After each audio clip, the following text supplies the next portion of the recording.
কি বলছিলি? ফোন, এইটা আগুন, সিগারেট মানা করা আছে। কোথায়? এই যে মানা। হ্যাঁ, নোডে আছে, দেখেছো? নো। ও মা, হ্যাঁ তো, ঠিক তো। হ্যাঁ। সিগারেট, আগুন, ফোন, আর একটা কিছু যেটা আমিও বুঝলাম না। তুই কি করে বুঝলি? কোনটা সিগারেট তাও চিনে আমার ছেলে। মাকো মা, সব জিনিস এগুলো মানা করেছে এখানে নিয়ে ঢুকতে। এটা কি পেট্রোল পাম্প? আঙ্কেলকে হাই করে দাও।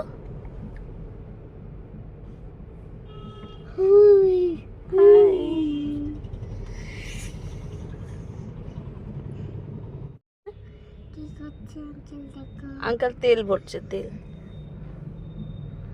এই যে দেখো কাগজ। হ্যালো এভরিওয়ান, কেমন আছেন সবাই? বুঝেই গেছেন পেট্রোল পাম্পে দাঁড়িয়ে আছে আর বিহুর মিষ্টি মিষ্টি কথাগুলো শুনছি। গাড়িতে পেট্রোল ভরা হয়ে গেলেই রওনা দেব বাঁকুড়ার উদ্দেশ্যে। আপনারা তো সবাই জানেন আমার শ্বশুরবাড়ি বাঁকুড়াতে, আর 2-3 মাস হয়ে গেছে বাঁকুড়া যাওয়া হচ্ছে না। তার জন্য এই উইকেন্ডে প্ল্যান করলাম অন্য কোথাও না, বাঁকুড়াই যাব। তার জন্য যেমন কথা তেমনই কাজ, রওনা দিলাম সকালবেলা ব্রেকফাস্ট করেই বাঁকুড়ার দিকে। আশা করি দুপুরের মধ্যে পৌঁছে যাব। দুপুর বলতে সে 3টে সাড়ে 3টে বাজবে। আমরা 11:30 নাগাদ বেরিয়েছি। পাখিগুলো দেখেছেন কি সুন্দর ঝাঁক বেঁধে উঠছে। এই বাঁকুড়া যেতে রাস্তাটাও খুব বেশি সুন্দর। চলুন এগোই।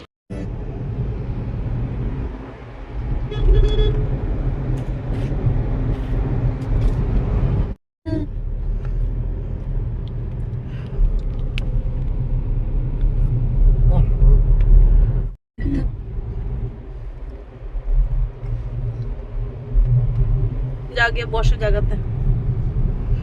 প্ল্যানটা 9টা নাগাদ হয়েছে, তো 9টার থেকে 11টার মধ্যে আমি কোনো মতে ব্রেকফাস্ট করে শুধু জিনিসপত্র গুছিয়েছি।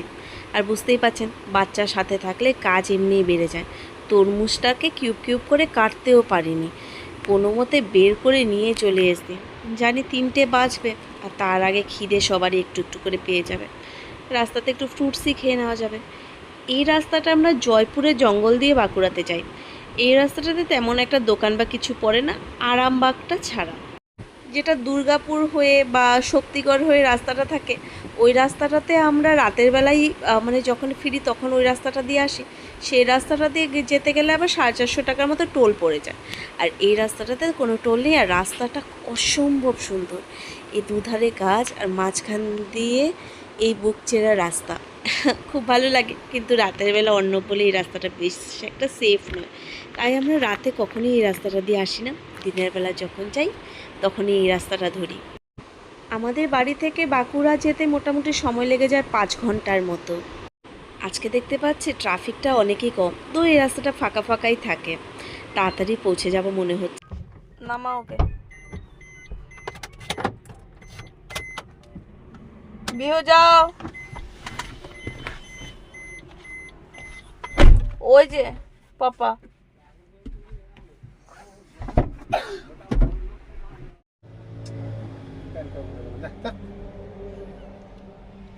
বাচ্চা নিয়ে বেরোলে যাওয়া রাস্তায়, এবার বেটার আবার হিসুও পেয়েছে। পায়ে পড়ে গেছে। ছি, পা ধোয়াও।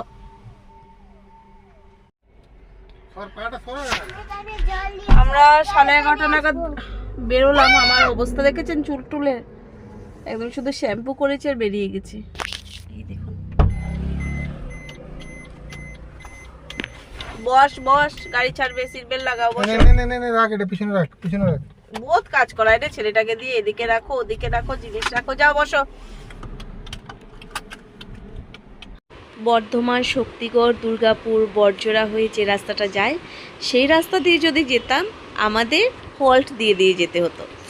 1 পিসির বাড়ি, 9 পিসির বাড়ি আমাদের দুর্গাপুরে, তারপর আমাদের ছোট পিসির বাড়ি হচ্ছে বেলিয়াতরে। তো অনেকগুলো স্টপেজ পড়ে, আর এই রাস্তা দিয়ে আসলে জঙ্গলের মাঝ দিয়ে তাড়াতাড়ি করে চলে যাওয়া যায় সজ্জাক বাড়ি থেকে উঠে আরেক বাড়ি। এই রাস্তাটা দিয়ে জানেন তো বিষ্ণুপুর যাওয়া যায়। আর মাঝখানে সবাই মোটামুটি জানেন বনলতা বলে একটা রেস্টুরেন্ট আছে বিশাল বড়, ওটা অ্যাকচুয়ালি রিসর্ট। সেই রিসর্টটাও এই রাস্তাটার উপরেই পড়ে। মানে যারা বনলতাতে থাকবে ওরা জঙ্গল সাফারি এই জঙ্গলটাতেই করতে পারে। এই জঙ্গলটাতে অনেক হরিণ, তারপর হাতি ওগুলো রয়েছে, মাঝে মাঝে অ্যালার্ট দেওয়া থাকে, ইভেন দেখাও যায় অনেক সময় গাড়ির পাশে বা রাস্তার উপর উঠে আসে এরা। কি করবে বলুন, জঙ্গল আমরা কেটে দিচ্ছি, রাস্তা করে নিচ্ছি, তার মাঝে ওরা বা কোথায় যাবে। বাঁকুড়া যেতে আর আসতে টোটাল মিলিয়ে আমাদের মোটামুটি সেই 2,500 থেকে 3,000 টাকার মতো তেল লেগে যায়। আর ওই রাস্তা দিয়ে আসলে যেটা বললাম 450 টাকার মতো টোল। আর ড্রাইভার তো আমাদের ফ্রি, আমাদের অর্ণব বাবা আছেই। যখন গাড়ি ছিল না, বাসে যাতায়াত আমি খুবই কম করেছি, কিন্তু মোটামুটি বাসে ওই 200 টাকা করে টিকিট পড়ে। আর যদি এসি করতে চান তাহলে ওই 300-350 পড়ে। কিন্তু খুব অ্যাভেলেবেল অ্যান্ড ভালো বাস রয়েছে এই দিকটার। বাঁকুড়া যদি কেউ আসতে চান অবশ্যই আসতে পারেন। এখানে অনেকগুলো ছোট ছোট পাহাড় রয়েছে, শুশুনিয়া পাহাড়, অনেক মন্দির আছে, আর সবচেয়ে বড় কথা বিষ্ণুপুরটা একেবারেই কাছে। আর নতুন তো বাঁকুড়াতে ওই পাঁচমোড়াতে আগের ভিডিওতে দেখেছিলাম আপনাদেরকে, সে খুব সুন্দর ত্রিধারা মন্দিরটা হয়েছে। সেটাকে আবার কী জানি একটা বলে, ছোট মিনি বৃন্দাবন, ভোগ থেকে নিয়ে সব কিছুই ওখানে হয়। খুব সুন্দর জায়গা। আর বাঁকুড়া হচ্ছে মেধাবীদের শহর, এখানে ছেলেমেয়েরা পড়াশোনায় খুব ভালো, তার জন্য প্রচুর পরিমাণে এখানে কলেজ আর স্কুল দেখা যায়, জানেন তো। খুব ভালো ভালো স্টুডেন্ট এই শহর থেকে পাস আউট। বাঁকুড়ায় কলকাতা থেকে সবসময় বেশি গরম আর বেশি ঠান্ডাও থাকে। শীতের সময় ঠান্ডাটাও খুব প্রচুর হয়, আর গরমের সময় গরম। আজকে ওয়েদারটা মোটামুটি মনে হচ্ছে ভালোই। গিয়ে তাহলে ভিডিওটা এখানেই শেষ করছি। আবার দেখা হচ্ছে পরবর্তী ভিডিওতে, যেখানে থাকবে বাঁকুড়া শ্বশুর শাশুড়ির সাথে ব্লগ। আর আপনারা যদি এতটুকু ভিডিওটা দেখে থাকেন, তার মানে ভিডিওটা আপনারা শেষ পর্যন্তই দেখেছেন। যদি ভিডিওটা ভালো লাগে প্লিজ একটা লাইক আর একটা কমেন্ট করবেন। টাটা, তাহলে আসছি। আবার দেখা হচ্ছে পরবর্তী একটা ভিডিওতে।